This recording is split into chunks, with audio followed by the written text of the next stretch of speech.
बिहार में 7 मई को तीसरे चरण में मतदान होने वाला है और इसको लेकर बिहार में 54 प्रत्याशियों ने अपना पर्चा भर दिया है। और चूंकि मतदान में, मतगणना में और इस चुनाव में पारदर्शिता बनी रहे, इसको लेकर चुनाव आयोग ने सबका ब्यौरा भी लिया और यह पता किया कि आखिरकार किसके पास कितनी चल अचल संपत्ति है। और आप यकीन नहीं करेंगे, कुछ लोग के पास की संपत्ति जान के आपका होश फाख्ता हो जाएगा।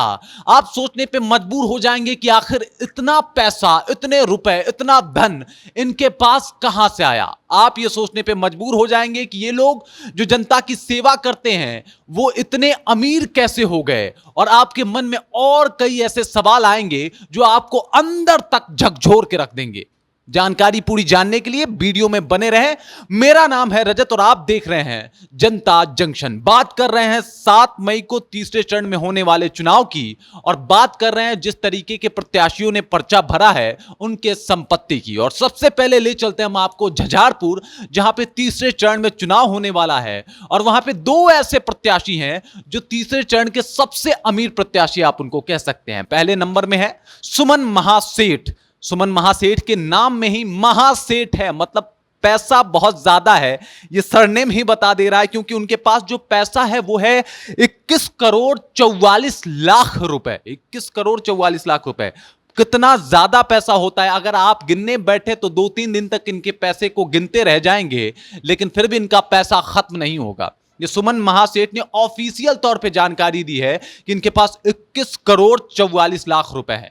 दूसरे नंबर पे आते हैं गुलाब यादव। गुलाब यादव जो कि आरजेडी के बागी नेता हैं और अभी हाथी पे सवार हैं, यानी बीएसपी से चुनाव लड़ रहे हैं। और उनकी जो चल अचल संपत्ति है वो है 19 करोड़ रुपए। 19 करोड़ की संपत्ति इनकी बताई जा रही है और ये संपत्ति भी बहुत ज्यादा है।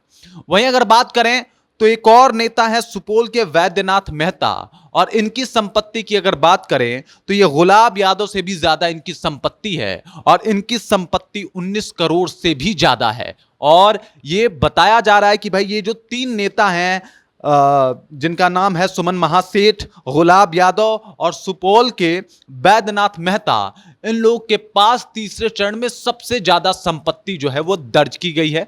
अभी मैं आपको बता दूं, ये जो संपत्ति का मामला है ये आपको दिखाना ही पड़ेगा। चुनाव आयोग चाहता है कि आप अपने संपत्ति का ब्यौरा दें, इसके साथ साथ आपके ऊपर कितने आपराधिक मामले हैं उसका भी आपको हिसाब देना पड़ेगा। आप कौन सा, आपके पास कितना प्रॉपर्टी है, कौन सी गाड़ियां हैं, इन सब को आपको एक फॉर्म में सबमिट करना पड़ेगा और अपने शपथ पत्र में आपको यह दिखाना पड़ेगा कि आपके पास क्या है, कितना है।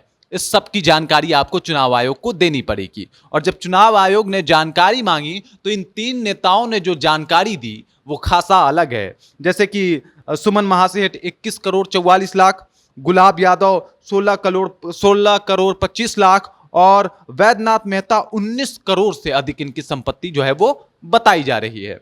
वहीं अगर बात करें तो इसी तीसरे चरण के मतगणना में, तीसरे चरण के चुनाव में तीन ऐसे भी प्रत्याशियों को मैं ढूंढ के लाया हूं जो जिनके पास संपत्ति सबसे कम है। उन तीनों का भी नाम मैं बताऊंगा, आपको बताऊंगा कि वो कौन तीन ऐसे प्रत्याशी हैं जिनके पास सबसे कम संपत्ति है। तो पहले नंबर पे आते हैं सुपौल के ही बबन कुमार, जिन्होंने अपने संपत्ति का ब्यौरा दिया तो बताया कि उनके पास कुल संपत्ति जो है वो है 15,000 रुपए का। एक बार फिर से मैं आपको बता देता हूं, अभी करोड़ों की बातें मैंने आपको बताई, अब मैं बता रहा हूं, अब मैं हजारों पे आ गया हूं। बबन कुमार हैं जिनके पास 15,000 रुपए है। निर्दलीय चुनाव लड़ रहे हैं ये इस बार और सुपौल से ही चुनाव लड़ रहे हैं। इनके पास जो कुल संपत्ति है वो है 15,000।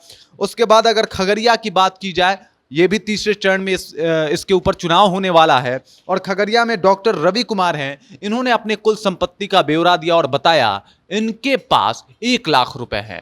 और वहीं खगड़िया के ही प्रत्याशी हैं अजय कुमार, और इन्होंने अपना जो चल अचल संपत्ति का ब्यौरा दिया, डेटा दिया और बताया वो है 2,63,000 रुपए। तो ये है सबसे तीन वो प्रत्याशी जिनके पास संपत्ति बहुत कम है।